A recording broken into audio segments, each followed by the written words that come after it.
Welcome back to Game Devs Play Games, where you can watch games, practice game design, and we are back with more Flinthook.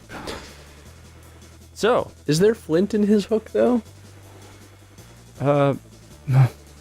Probably. Or is he the Flinthook? So I wonder that, honestly. I wanna say that Flinthook is his, like, he's a pirate. Like, look at choose your next raid. We're a pirate, man. We are pirates pirating pirates. Yeah. Yeah. That's what the game should have been called. Pirates pirating pirates. Not Flinthook. I mean, that rolls so much better off the tongue. I mean, you know, I'm all about alliteration, but if you're using the same word over and over again, I don't think that constitutes as alliteration. No, it constitutes as alliteration. It just doesn't constitute as like rhyming or what other bullshit there is out there like that. I don't know if that. For you English buffs out there, answer that. That's your question today. All right, Metal Whale. Like, do we go to the danger room? Do we go to the Metal Whale with loot? Just straight up loot. Or do we go to the Iron Head with a relic shop? I mean, loot can contain relics. It could. So we go for the catch-all? That's what we do. We're a pirate.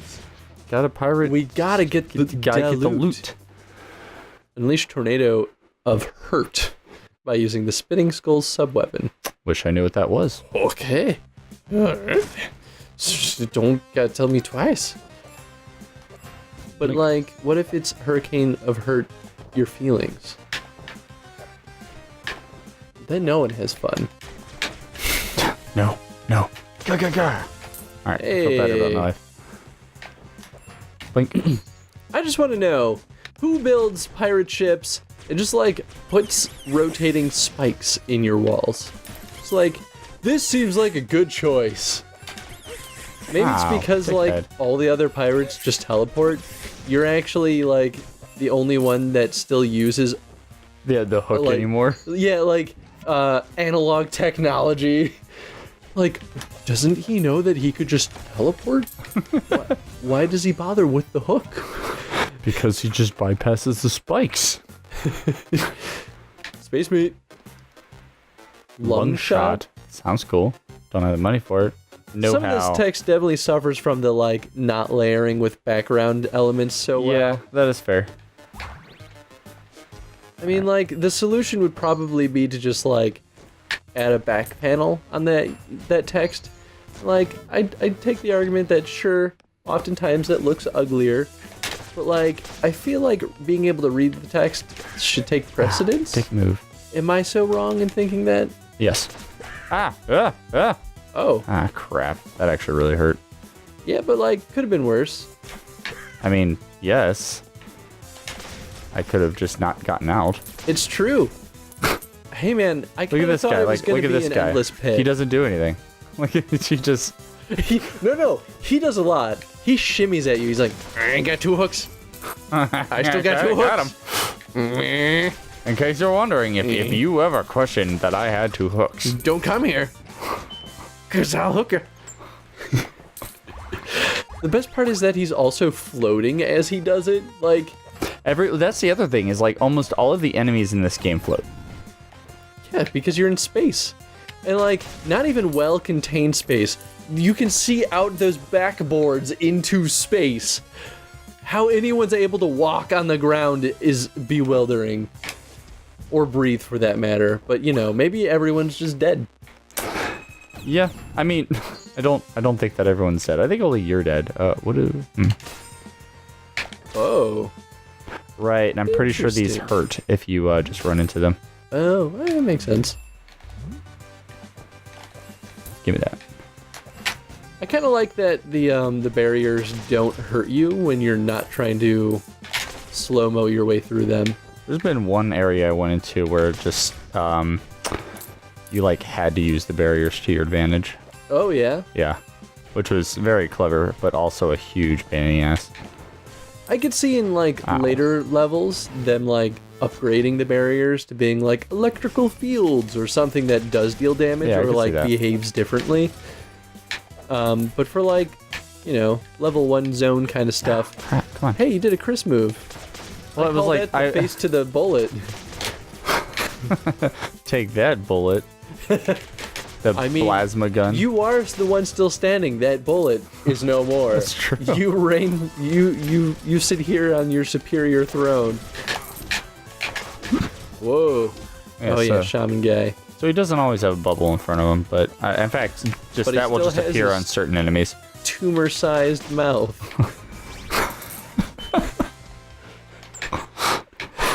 Is that bad? I don't know if that's bad. Is that bomb still gonna be there when I come back? I wonder. Oh. Well, not finding out right now. Whoa! An octopus with an eye patch. Oh, this guy's That's crazy. pretty piratey. All right. Let's see if I can. At least he seems octopusy. The Octopus. The 007 movie? Boom! Oh, did I get him? Oh, well done. Suck it. I feel good about that. Yeah, well. Now there's another bomb. Write it while you can. It won't last. That's true. So true. Don't accept defeat so easy. Oh, well, there's loot. There's loot, right? Look at all the bombs. Wow, maybe that's what the loot is. Just bombs. Bombs for days. Lots of bombs. Well, okay, so when we picked up that one thing, that one card, it was called Sub-Weaponeer, and it said that more sub-weapons show up. So I'm guessing that's what's going on here. Did you equip it?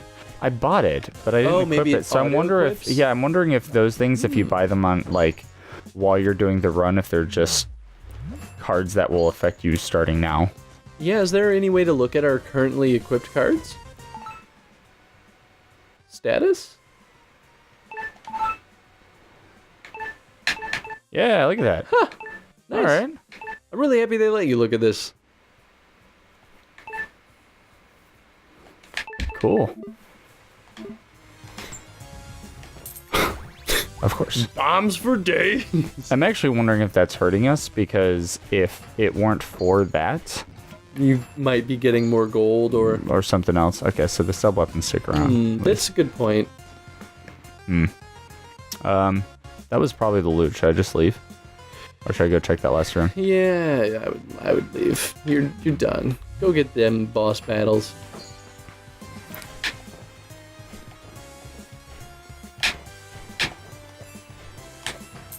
Got him. So, huh? Do you think that the player should be able to destroy, wall turrets? No, because then they're no different than the enemies that just stay still and shoot at you. True. Yeah, because, you can't... Oh, nice. You can't destroy spikes, so why would you be able to destroy other environment obstacles? Yeah. That's, the core separation. The only reason I ask is because wall turrets just inherently seem more destructible.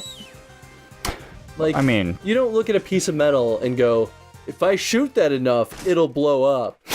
But if you look at, a mounted turret, you're like, if I shoot that enough, it will stop working at least.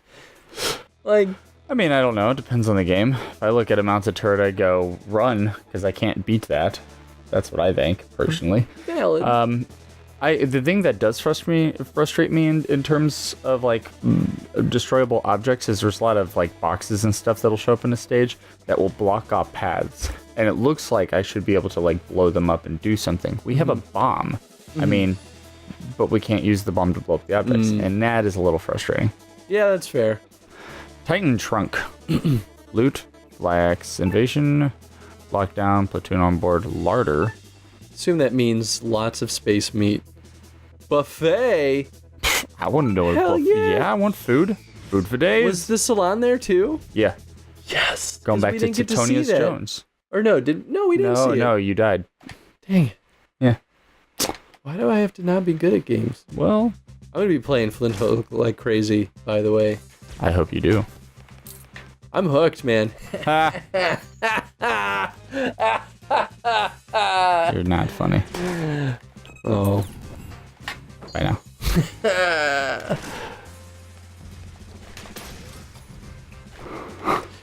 I think the character designs, or their sprites, their aesthetic, they all have this really goofy kind of charm to them. Oh, it's wonderful. Ooh, it's gritty cutesy, if that even is a thing. Because we're pirates, we're killing people. Like, get more bang from your bombs, and I get more sub-weapons now, so it all works together. Anyway, you're saying what? But it's got, like, its grit, right? Because we're killing things, we're a pirate.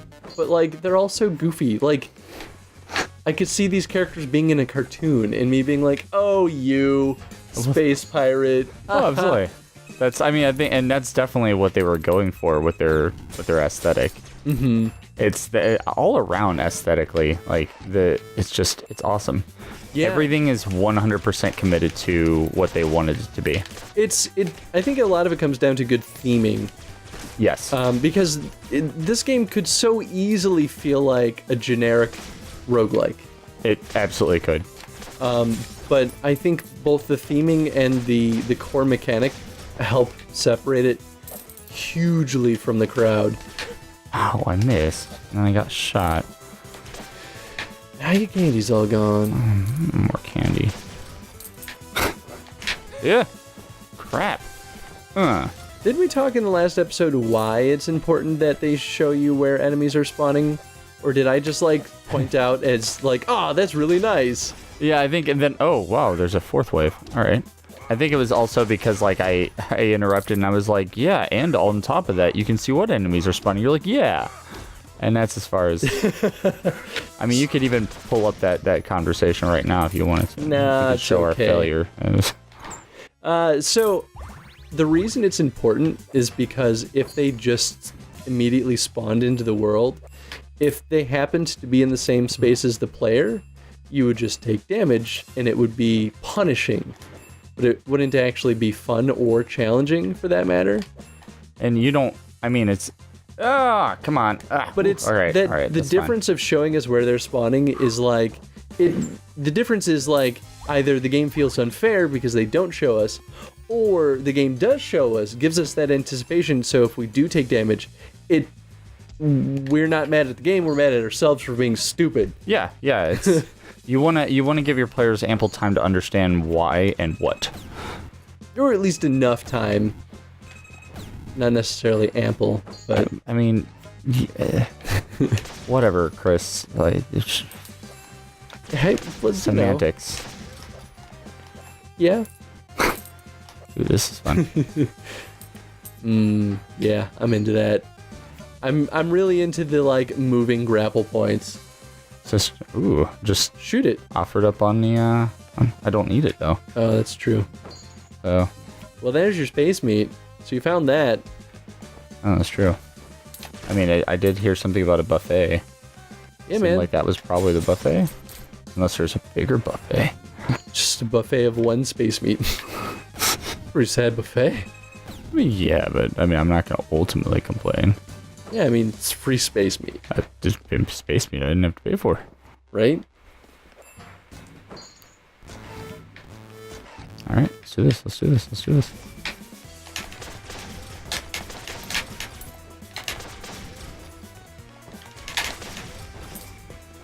So the wave system is interesting. I feel like they probably are randomizing... I'm trying to figure out how exactly they handled the randomization, or rather the procedural generation of the enemies of everything, right? Because each level is definitely built in chunks. So like this room was hand built, and then it was procedurally chosen to be the level or the room that loads here. And that's definitely the benefit of breaking down things into a square-based grid like they are in the map. Because any room can fit with any room so long as its doors match up. And yes. They set it up so that they could probably procedurally place the doors too. Like that center at the top and center at the bottom, they could probably put a gate there dynamically. And since there's no gate there, it's just going to show that like plain, tiles of just like walls. Ooh. It's a mandrake. I ain't no curse collector. I don't want to know what happens if you collect more of them. That's like a giant mandrake from Mercenary Kings. They're the little dudes that popped out of the ground. They're like, Mah! Do you think that's what it's an homage to? Absolutely, yeah. Ooh, so what did I just Well, I mean, it's one of their other games, too, so I feel like it only makes sense. Yeah, I can see that. All right. And it works as, like, a space monster. It's fun. Boy, like, multiple millennia of evolution did not do well for you mandrakes. Yeah, you can grab here. Or don't. I'm tired. Is that the janitor again? Yeah. Potion, ooh. Feels allowed. So procedural There's so generation. much Health right now. Buffet, that's what it means. There's so much food on the map. Yeah, man. I mean, it's pretty solid. Anyway, what about procedural generation? So, the level chunks are hand-built, and then procedurally placed in the level generation. I'm trying to figure out if the enemies themselves are also dynamically placed. Like, if those are, like, randomly selected for each chunk, or if each chunk is designed with specific enemies in mind. Because the wave-based rooms, I feel like that'd be really easy to just randomly choose groups of enemies. But I wouldn't be surprised if there are some rooms that only really work with specific enemies. I mean, yeah, that's possible. I mean, it's probably not too difficult to set up. You just set it up so that you have two different types of nodes. Either one that that will spawn a specific enemy that the designer inputs, or a node that randomly selects a monster. Oh man, this is really tough. I mean, you could grapple to that center. Can I? That's what it seems to want to make you think. Ooh. Oh. Almost. Ooh, shoot that thing. Yeah, it seems like a good idea. What does skull and crossbow mean?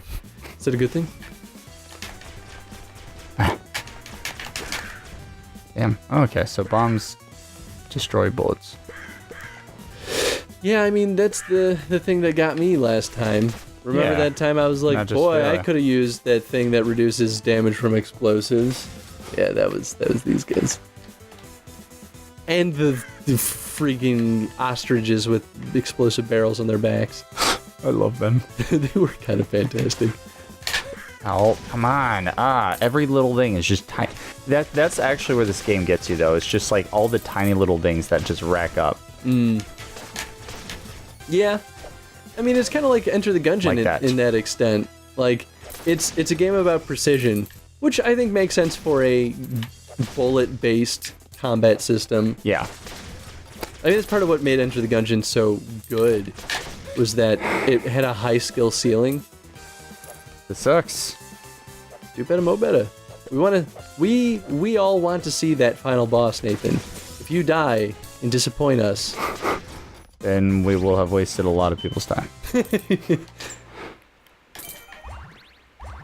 All right. Gotta go back up. Oh, no way. You can shoot it. There's so much help. Okay, wait. What? That was not the shoot button.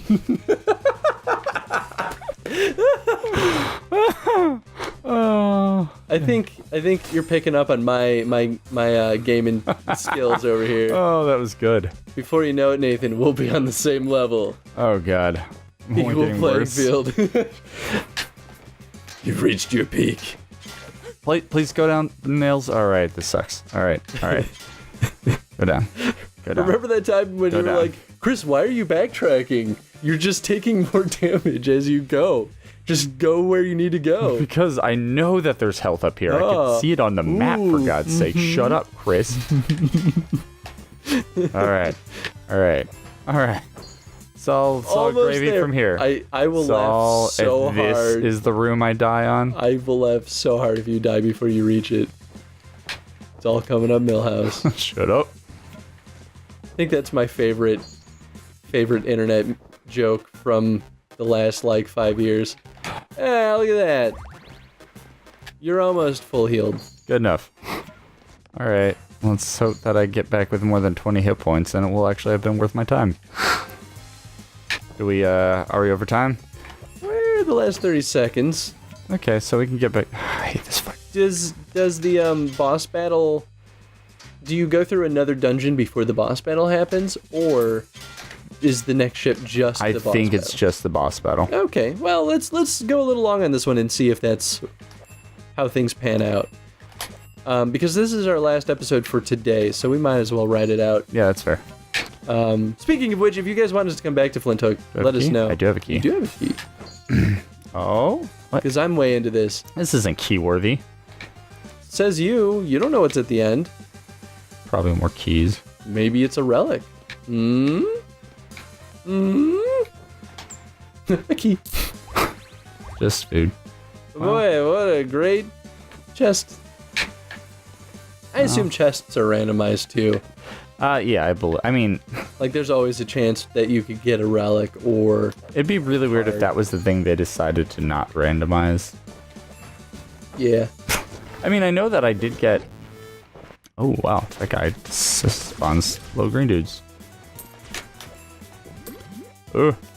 He's so gross. I just like that he, like, makes a puke face, like, oh, I'm gonna hurl. It's not actually... It's like the least pleasant experience.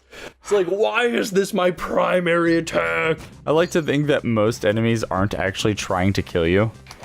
It's just circumstance, like, I'm getting a little space sick. All right. Wow, we're in pretty good shape. Going into the boss with full health. Health. You ready? Ready to see something cool? No. Yeah. Go. Is he gonna vomit too? Why was his eye twitching? Yeah, that's why I'm like, did he just shat that out? I like too that he can just whistle and the anchor shows up anywhere. Like he has the power at any point to just. This goes back to our conversation about why doesn't Flinthook just teleport? Just go straight to the cabin that he needs to go to. Yeah, he could drop the anchor anywhere in the ship. Well, we're here. Do we, yep, keep going. Well, let's see if the boss battle starts. It's like, I think like a primary area and then just straight into the boss. Do it. I could be wrong. Let's find out. It seems like a primary kind of area. They're all like, check out this calamari and space this meat. This may be the last thing you'll ever eat. Wow, imagine how much calamari you can make with that. With the chicken drumstick? I love this guy. No, there was a giant tentacle in the background. Oh. You want it? Get the space meat. Get it. What? This is a Mega Man X boss. Or I guess sub-boss, actually. Although this style of enemy is kind of classic. Dude. You guys are dicks. Maybe you should do better, better. Have you tried that? Where else have you seen this style of boss? I mean, definitely Mega Man X. Yeah, an enemy very similar to it. The armadillo guy was able to bounce around a couple times, but not infinitely. I mean, this also is like sort of not Centipede. Well, maybe Centipede-y, but like Centipede was a lot more rigid than this. You could also shoot anywhere. Point is, yeah, kind of not exactly the. I mean, like, maybe that's, like, the dawn of that style of mechanic. Oh god, oh god, oh god, oh god, oh god. Turned into a million different things, you know? So it's like being like, oh man, remember that Atari game that had platforming? Man, that's the dawn of all platforming games. Like, right. Yeah, but there's a million games that use platforming after that. Right. Like, oh. So have you noticed what this guy's been about so far? It's not just like his movement. Well, he drops egg bombs. So yeah, and bullets. So first you have to pop the bubble on his back end, and then you have to shoot it 3 times. And then once you do that, once you expose by popping the bubble, then he starts dropping bombs everywhere. And then once you shoot that thing 3 times. I like that he has the bubble mechanic too. Like, yeah, it's something that we saw throughout the level, and I guess there's always the chance that you could have missed it, and at this point you wouldn't know that you have to use your grapple to pop the bubble. But if you remember in the tutorial, there was the bell that was covered in the bubble. Ah, that's right. Yeah. I mean, I don't think that translates super well, but it is enough. Well enough to get the player thinking in that direction. Play defense first. Wow. Ah, no. That is my one issue, is just like accidentally hitting the hook instead. Defense first, face first. Oh, man. So do you go down every single one of his little blips? You go down almost to the very end. I think like the second or third. But every time you do, he gets a bit faster. The bombs get faster. It is centipede-like. You're dumb. Wow. What happens after you beat him? Is it just like start a new series of courses? Oh, okay. And you are a pirate after all.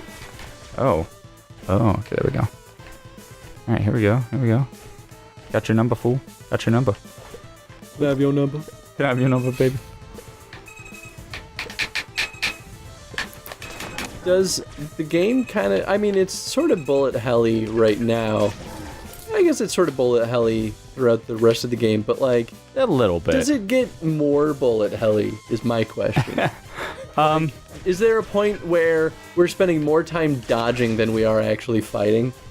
I haven't experienced that yet. Do you think that would soil the experience? No. Ah, crap. This sucks. I guess like, It's because I keep hitting the... Okay, so I have to wait until he's like near the ground. Otherwise I'm going to keep accidentally hitting the hooks instead. Yeah, this was something that I was thinking about at one point while I was playing, is that it would be super, super nice to see which grappling, like which hook you're currently targeting. Oh, you're targeting. Yeah, that would actually be very, very helpful. And like, it doesn't have to be complex, right? It just has to be like some kind of outline on the perimeter of the hook, just so you know exactly where you're going to be going.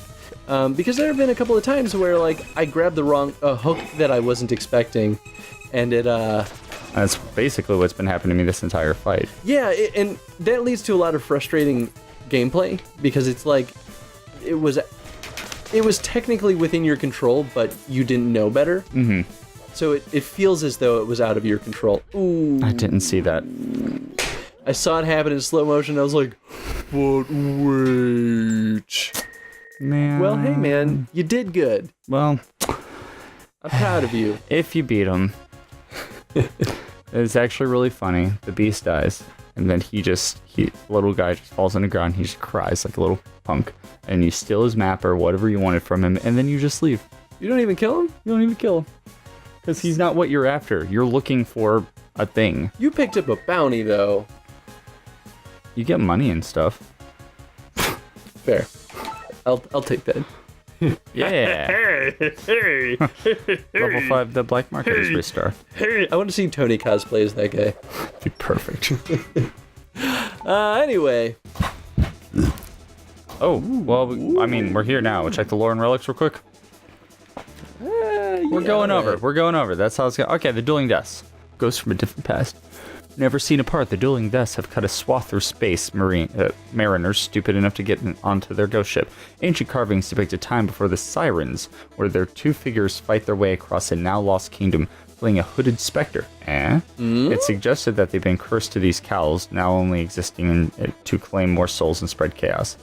So, is this a boss that we're going to come fight eventually? I'm not really sure. Or is it us? But they were fleeing a hooded specter. Yeah. Which is us. Yeah. All right. Yeah. You're not all there, are you?